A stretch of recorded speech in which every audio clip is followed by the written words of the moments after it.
Hello and welcome to Yoga Essentials with Ashley. Hope you had a wonderful week, and I'm so grateful you're here with me today. Today we have our last and final part in our series on how to meditate. Today is an exciting day. It's been a long journey of 30 different weeks of learning how to meditate. And so it's kind of a day of graduation, so to speak. And so today we're talking about the path to enlightenment, Bodhisattva.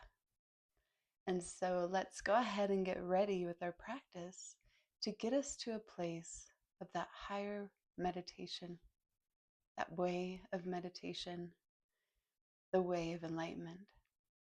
So go ahead and sit up nice and tall, coming to the breath, bringing the hands to heart center, starting to move the hands together, breathing in, breathing out, envisioning the heart opening up, ready to release all we need and receive. So it's wide open to receive all that we need. See the light moving up the spine as you breathe in, and the light moving down the spine as you breathe out. And squeeze those palms together at your heart center, slightly tucking your chin, straight spine. Coming to the breath, feeling what you just created here with your intention at the palms, the heart, this opening, this willingness, this openness. Let's go ahead and resound our own sound, the sound of creation, Om. It's a sound as if we're ringing a gong. Inhale deep. Om. Again, opening that heart wider. Om. Last time, unifying heart, mind, body, and spirit. Om. Now inhale deep. See the two spirals of energy moving up the spine, all the way to the crown of the head, connecting to that golden chain of those who have come before us. And when you're ready, release that gesture, bringing the hands out from the shoulders and starting from the heart, ever outward as far as you can imagine, connecting with the light of God, the divine, that is in and through everything. Letting it move through the body, ever outward.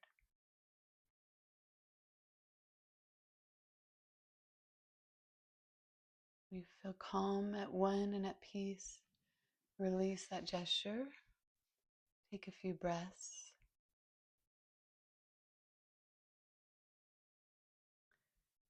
And let's go ahead and clear and unify both sides of the brain, both hemispheres, right and left, our logical and our more creative sides.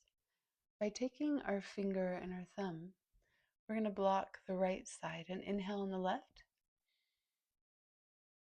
Then block the left and exhale through the right. Stay, inhale the right. And opposite, exhale. Inhale, same side. Each time you inhale, then you're going to switch sides to exhale.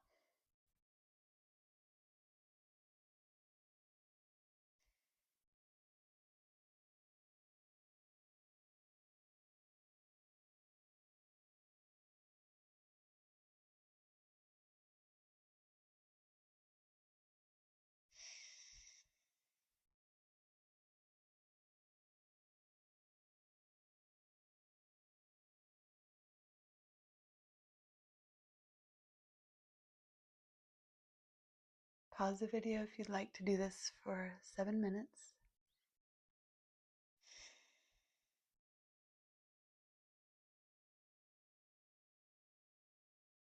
Setting a timer. This really clears the hemispheres of the brain. 7 minutes, 11 minutes. these magical numbers in the world of yoga.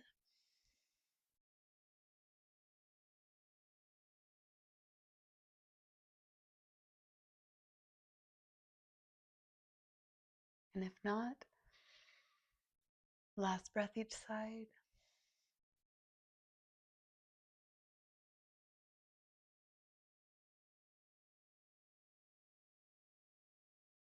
Inhale. And exhale, release. You'll find maybe sometimes one side is plugged up more than the other. The male and female sides, right? Sometimes can be blocked. So this helps to create that flow in the brain. Let's go ahead and start some movement. We're going to inhale the head left, exhale right, inhale left, exhale right. Continue on with the breath.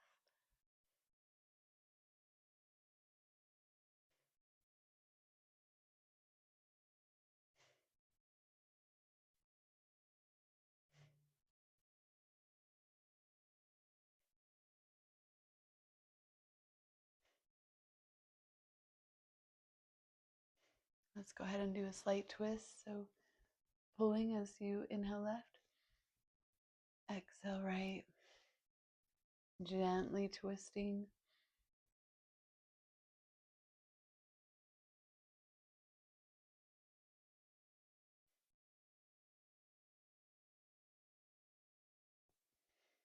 Inhale center. And as you exhale, drop the chin. Inhale up. Exhale down as you roll the neck out. In up. Exhale down. A few more.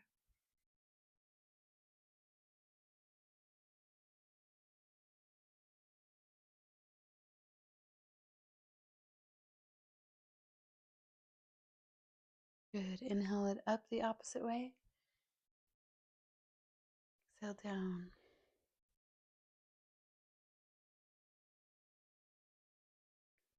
A few more.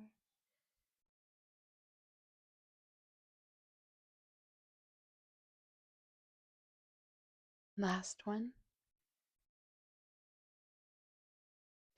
And then inhale center. You're going to exhale down, inhale up.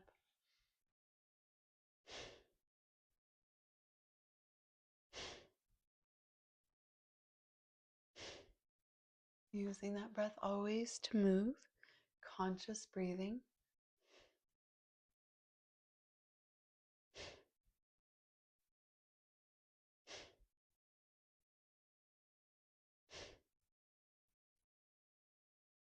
Inhale center. Exhale. We're going to inhale and drop our left ear to our left shoulder. And exhale, dropping the right ear to the right shoulder.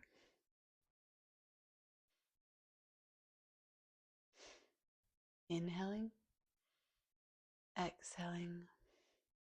This is a slow movement. We don't want any rush, harsh movement, just stretching out, using that breath.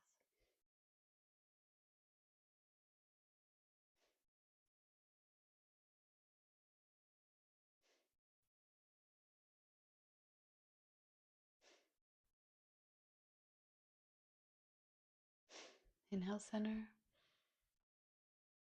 Exhale. And we're going to go ahead and shrug those shoulders up. So inhaling up and exhale, let them drop. If you're having any pain in the neck or in the shoulders, then just gently let them down.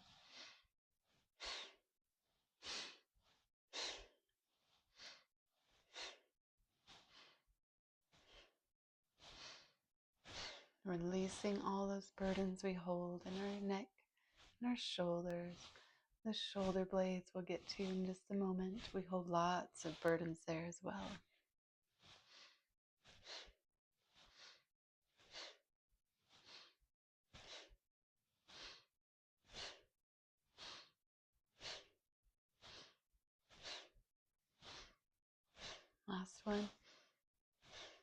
Good. We're going to inhale, scoop. Exhale, pull as we slightly look up, those shoulder blades together. Exhale, inhale.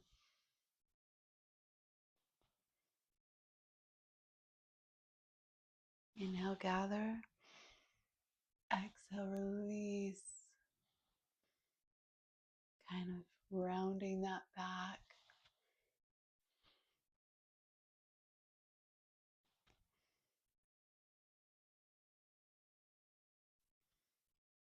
A few more.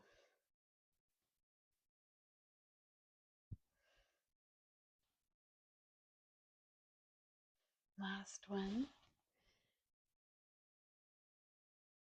And relax here a few breaths. We're going to inhale that arm across the body and drop that ear towards the shoulder. Bringing the fingers straight out.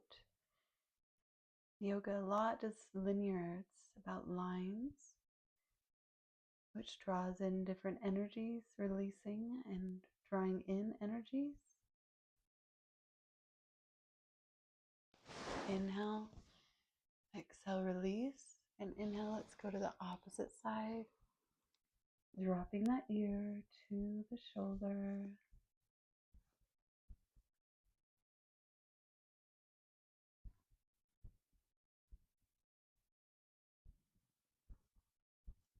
And last breath. Inhale, exhale, release.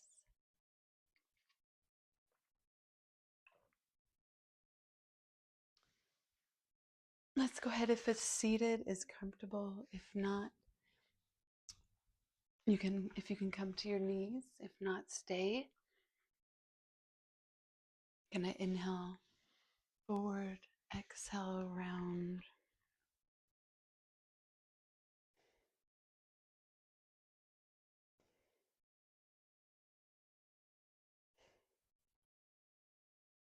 Riding the camel, as it's called. It's the same movement as cat-cow. Went down on hands and knees.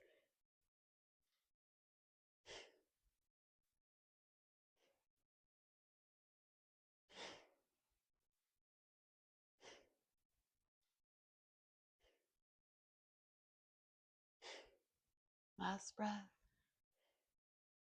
Come to center. We're going to stand for quite a few poses now. So slowly make your way up.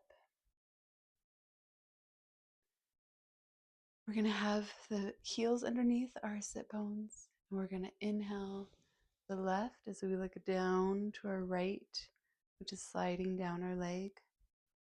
Exhale, come back. Inhale. Draw that hand up, looking towards that hand sliding down. Warming up. The whole body becoming one as we breathe the breath of life in unison with the movement. If you feel any pain at any time, breathe out that pain and breathe in light and healing to that area. Conscious breathing is a beautiful healing medium. Last one. Good. And so we're going to bring our left foot forward, right foot back. Bend that knee forward. Straighten that back foot. Foot is at a 45-degree angle. Now that we're warm, we're going to inhale, sliding that right hand back. Inhale, left hand up, looking at that hand.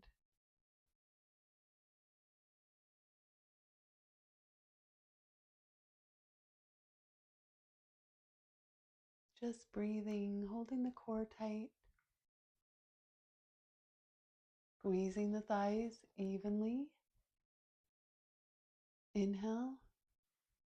Exhale, release. We're going to go to the other side. So right foot forward. Left foot back. We're going to bend that right knee. And as we raise our right hand up, palm facing up towards us, we're going to slide that back. And looking up at the hand, breathing.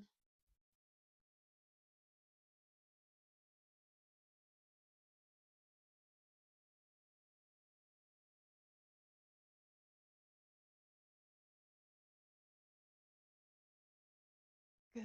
Inhale. Exhale, relax.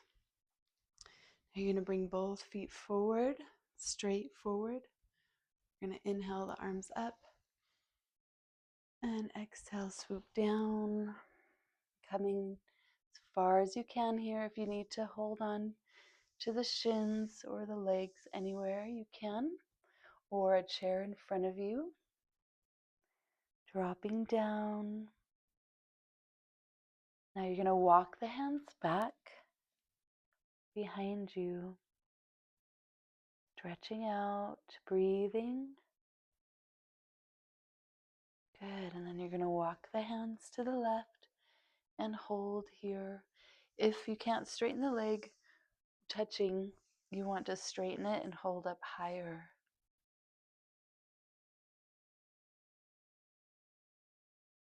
Good. Inhale, walk over to the left, and exhale, breathing here.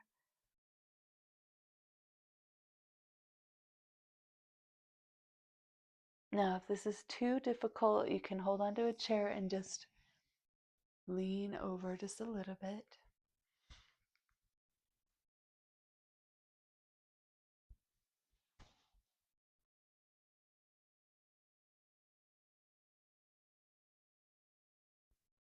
So we're going to come down and stretch that leg out. Coming down. Now we're going to point and lift the toes. Inhale up, exhale down, using that breath. Inhale, hold.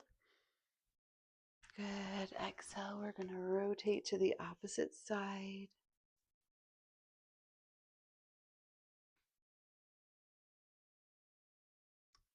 We're going to inhale, lift that toe, exhale, point.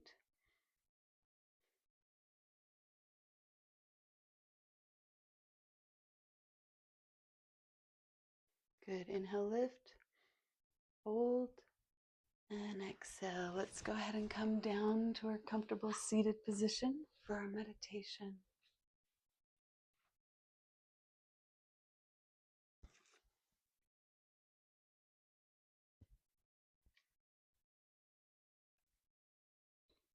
In our final part of our How to Meditate series, the way of Bodhisattva. From the very beginning, we've been studying something called bodhicitta. It said that Buddha sat under the Bodhi tree when he attained enlightenment. The word Bodhi has a lot of different translations, but it basically means wide awake.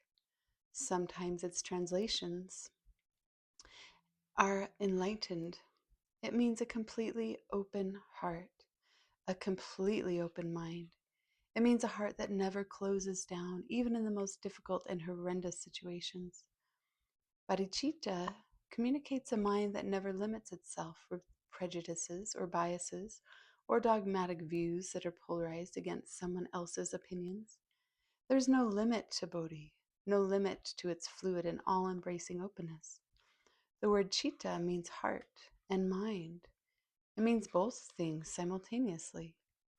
So we define it as heart-mind. So you could say that bodhicitta is awakened heart-mind, or enlightened heart-mind, or completely open heart-mind. Chagyam Rinpoche had a synonym of bodhicitta. He called it soft spot. He said that they will have this soft spot, all living beings having this tenderness. Yet somehow we are born feeling that we need to cover it over and protect it. We live in a world where we think we need to contract and put mass over part of ourselves. That's so tender and soft. Meditation teaches us to nurture the soft spot, to reopen the heart mind, to allow love to come and go freely, dissolving the barriers to the soft spot, dissolving the armor around the soft spot, or dissolving the armor around the heart of bodhicitta, which doesn't ever actually shut down. Isn't about finding a final answer, a final solution to life. After all, openness means we always need to be willing to be flexible and make it up as we go along. There's always room to open more. Another definition of the word, bodhicitta, might be becoming a completely loving person. If someone says, "What is the purpose of spiritual practice?" I personally feel that the ultimate reason why we practice, why we listen to these teachings, why we try to begin to bring this into every moment of our life, is so that we can become completely loving people. And this is what the world needs. One of the qualities of bodhicitta is a growing ability to relax with the true nature of reality, which is uncertain and unpredictable. From the average person's point of view, life is fundamentally insecure. But from the point of view of being more and more awake, life no longer feels so insecure. Life is always uncertain, it's always unpredictable. But to say it's insecure no longer holds because we begin to feel settled and comfortable in the uncertainty. Meditation allows us to walk more and more into insecurity until it actually becomes more and more our home ground. Life is just as uncertain and unpredictable as it ever was, but we begin to like surprises. Resistance to change and newness starts to melt away. The nature of reality is completely paradoxical. It is not like this or like that, but we definitely think in opposites or polar views. We concretize with our mind because that's where security comes from. We try to get ground under our feet by saying, "It's like this." Taken to its extreme, this becomes fundamentalism, meaning that you hold to a view and you would go to war for it. It's like this, and it is no other way. To the degree that we relax more into uncertainty and groundlessness, you find your heart opening. Your heart opens to the degree that you can allow difficult situations and step into them. Strangely enough, and I'm sorry to share this with you, you do start to see more and more suffering. In case you think this is a path that leads us someplace where we look like cherubs and have wings and no more pain on this path, you begin to see that there is suffering in the world, and you see it more and more. As you become enlightened, you increasingly see how choices perpetuate suffering. An enlightened person wants to see every one of us get smarter about what escalates suffering and what de-escalates it. And so this business of stepping more and more into groundlessness or relaxing with groundlessness becomes something you wish for everyone. You begin to hear that message. Meditation is a process of transformation instead of a process of becoming more and more set in our ways. And as you know, as we get older, it's very common to become increasingly fixed in our habits. But then you do meet people who, for some reason, are becoming more and more flexible and open as they age. Which kind of person do you want to be? Often the powerful moment on the spiritual journey is the moment when pain is getting very strong. And we see we've met our edge. There's no way to pretty it up. Usually we think spiritual practice is about getting rid of that moment.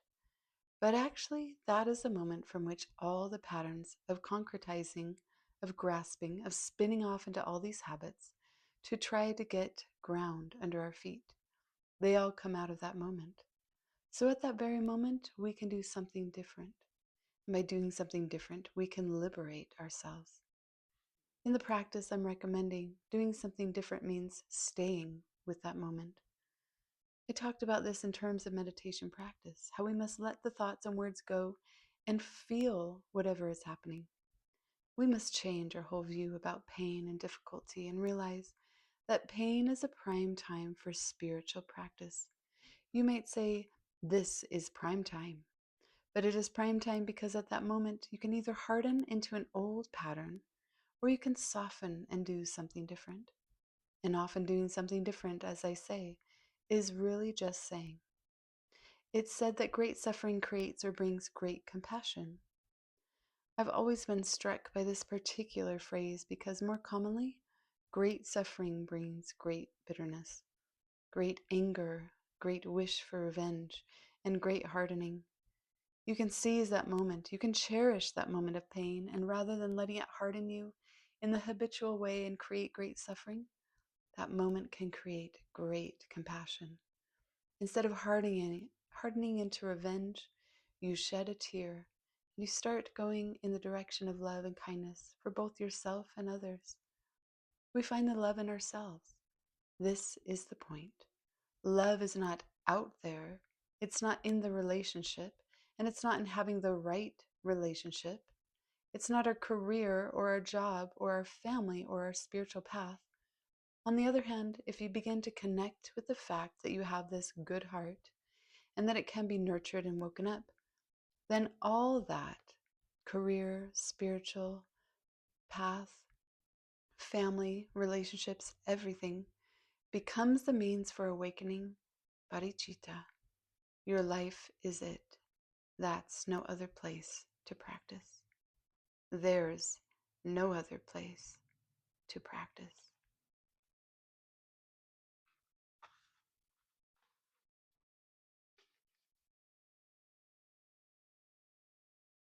Meditate on these things.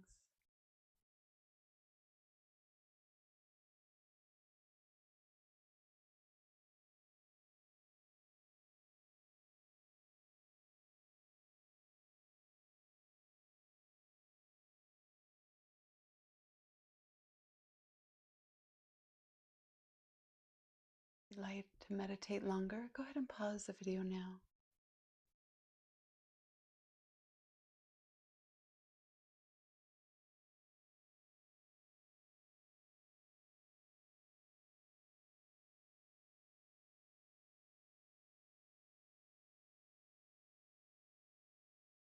And go ahead and slowly make your way down to relaxation.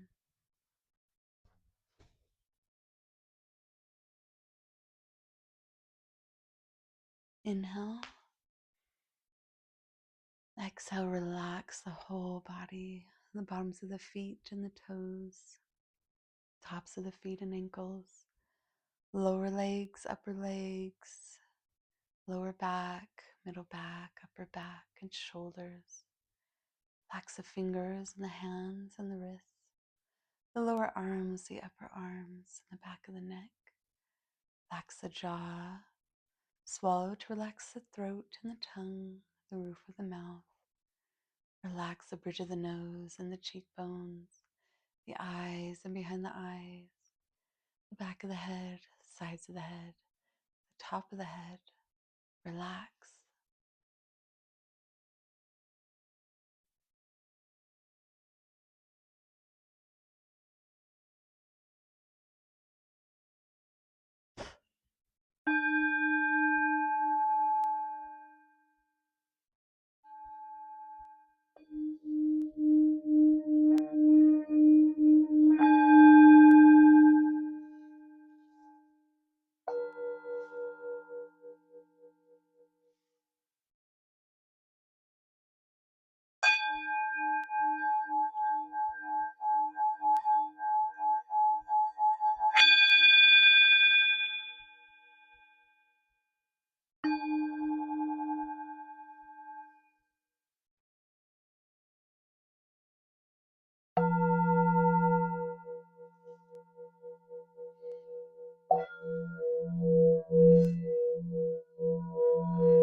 Breathe. Feel the rise and fall of your chest. Start to subtly awaken the body, wiggling those fingers and toes, rolling the wrists and ankles in small circles one direction and the opposite direction. Inhale, big stretch in the arms above the head. Stretch, stretch. And exhale, stretch them back. Inhale, one knee up at a time as you hold the legs in close to the chest, rocking back and forth, massaging that spine. And straightening the right leg, bringing the opposite knee across the body. Stretch that arm and look towards it for a nice stretch. Good. And inhale, switch sides, and stretch the opposite way.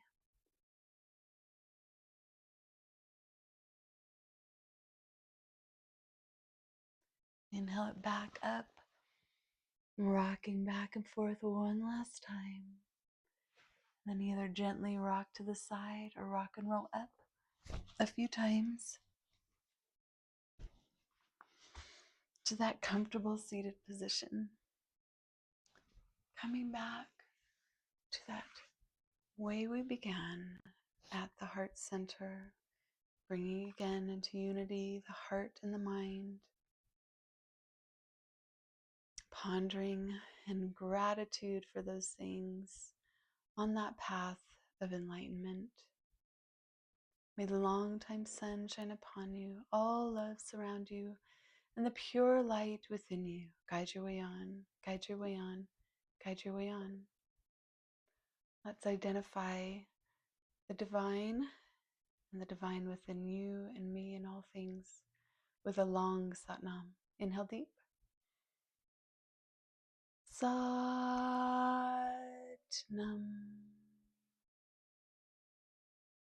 Thank you so much for joining me today. I appreciate you coming along this journey with me of how to meditate, and hope you learned so much and share it with others who may be interested in learning how to be mindful and meditate in all different ways in life. Take care, and I'll see you next time.